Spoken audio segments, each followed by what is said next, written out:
अगर आपको 388 रन का लक्ष्य का पीछा करना है तो पूरे 50 ओवर खेलना पड़ेगा कम से कम एक बैटर को। जो टॉप 3 बैटर हैं उसमें से कम एक बैटर को 50 ओवर खेलना पड़ेगा, तभी जाकर आप 388 रन का विशाल लक्ष्य पूरा कर सकते हैं।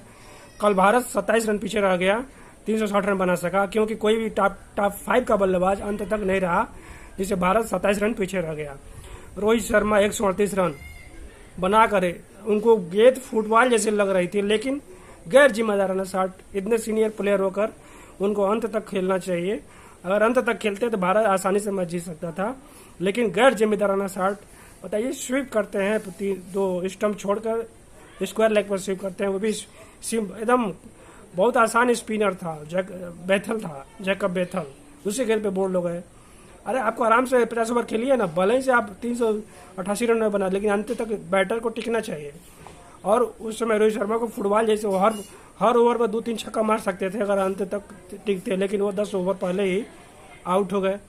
उसके बाद विराट कोहली आए, वो भी जम गए थे, 74 रन वो भी बनाए, लेकिन वो भी गैर हड़बड़ी में आउट होते हैं। जैसे इतना क्या प्रेशर है, 8 ओवर में आप 100 रन नहीं बना सकते हैं इतने बड़े बल्लेबाजों के। आज 2020 में 50 गेंद में 100 रन बहुत आसानी से बन सकता है। खुद जोस बटलर ने 13 बॉल में 41 रन बनाया, और इंग्लैंड ने आपको लास्ट 5 ओवर में 82 रन बना दिए। तो भारत नहीं बना सकता था। भारत को 60 बॉल में 121 रन बनाना था, जो बिल्कुल बहुत ही आसान है T20 के हिसाब से, और वो भी आपके पास 9 विकेट है। भारत का केवल एक या 2 विकेट गिरा था, 8-9 विकेट बाकी था, और उसमें रोहित शर्मा बल्लेबाजी कर रहे थे, लेकिन आउट हो गए। विराट कोहली भी आउट हो गए, झड़बड़ी गए, गलत उल्टा। सैम करन की गेंद स्लोवर डिलीवरी कौन जरूरत है कि आप उस पर हाई शॉट मारे, उसको सिंगल सैम कुरान के देखभाल के मारना चाहिए। बहुत ही कभी स्लो फेंकता, स्लो के आप छक्का नहीं मार सकते, क्योंकि आपके पास कंधों में ताकत नहीं है, आप स्ट्रोक प्लेयर हैं। स्लो के छक्का वेस्ट इंडीज वाले मारते हैं, और भारत में MS धोनी मारते हैं।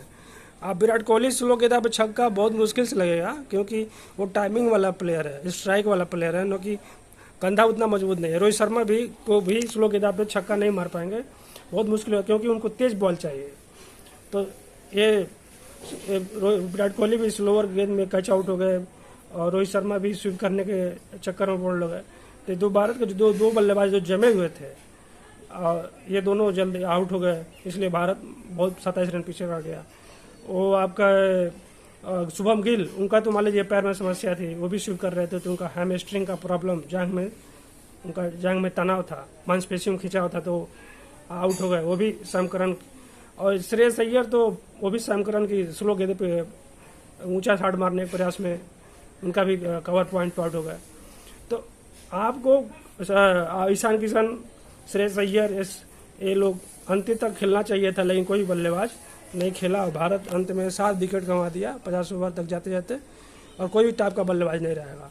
बड़े लक्ष्य का पीछा करना है, 388 जैसे 434 का पीछा मार्क बाउचर अंतिम तक टिका था, और लास्ट गेंदा पर चौका मारकर उसने जीता। 434 दक्षिण अफ्रीका ने ऑस्ट्रेलिया को हराया था ब्रेटली के बॉल पर। मार्क बाउचर लास्ट तक विकेट कीपर बैट्समैन है अफ्रीका का, दक्षिण अफ्रीका का, और 434 रन जैसे विशाल लक्ष्य को।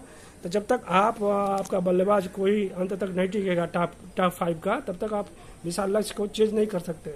और भारत बहुत करीब चला गया था, जब रोहित शर्मा थे और विराट कोहली थे, तब तो बहुत आसान लग रहा था, लेकिन विकेट करने के बाद दबाव बनता गया और भारत पीछे रह गया।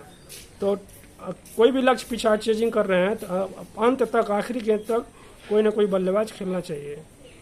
भारत इस बात को अगर समझेगा तो आगे आने वाले मैचों में आसान होगा, अगर नहीं समझेगा तो फिर वैसे हारता रहेगा।